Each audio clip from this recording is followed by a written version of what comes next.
Hello viewers, আজকে আমি একটা নতুন রেসিপি নিয়ে আসলাম। আজ আমি রান্না করব আর মাছ। দেখুন, কড়াইতে আমি তেল দিয়ে দিয়েছি। এই যে আর মাছগুলো সব লবণ হলুদ মাখানো হয়ে গেছে।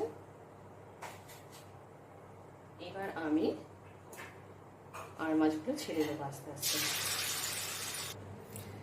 দেখুন, মাছ আমার ভাজা হয়ে গেছে। এইবার আমি তেলে আলুগুলো দিয়ে দেবো, দিয়ে ভেজে নেব।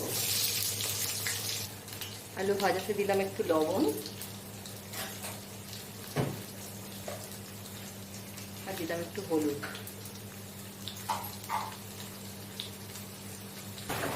আলু আমার ভাজা হয়ে গেছে। এবার আলুগুলোকে আমি তুলে নিলাম। এই দেখুন, এরপর আমি এতে দিয়ে দিলাম কুচনো পেঁয়াজ।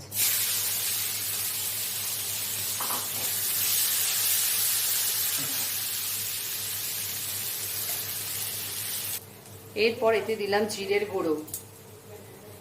এরপর এতে দিলাম আদা রসুন আর কাঁচা লঙ্কার পেস্ট বাটা দিয়ে দিলাম এতে। এরপর এতে দিলাম হলুদ।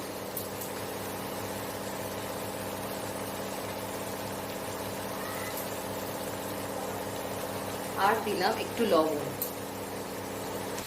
এরপর এতে দেব টমেটো পেস্ট।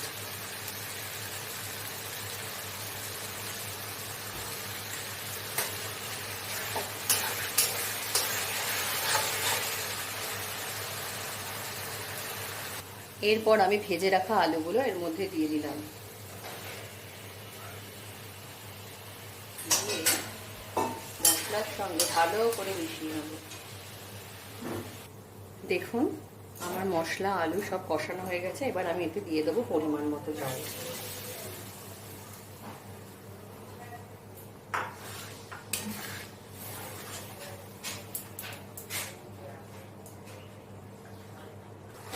দেখুন, ঝোল আমার ফুটে উঠেছে। এরপর আমি ভেজে রাখা মাছগুলো এর মধ্যে ছেড়ে দেবো।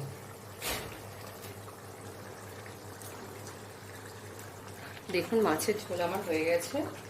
এবার আমি সবশেষে একটু গরম মশলা দিয়ে ওপর থেকে ছড়িয়ে নিলাম।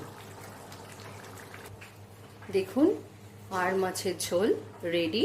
আপনারা প্রত্যেকে বাড়িতে বানাবেন, বানিয়ে খেয়ে বলবেন কেমন হয়েছে, এবং চ্যানেলটাকে আমার লাইক এবং সাবস্ক্রাইব করে দেবেন, আর বেশি বেশি করে শেয়ার করে দেবেন। আজকে আমি আমার ব্লগ এখানেই শেষ করলাম।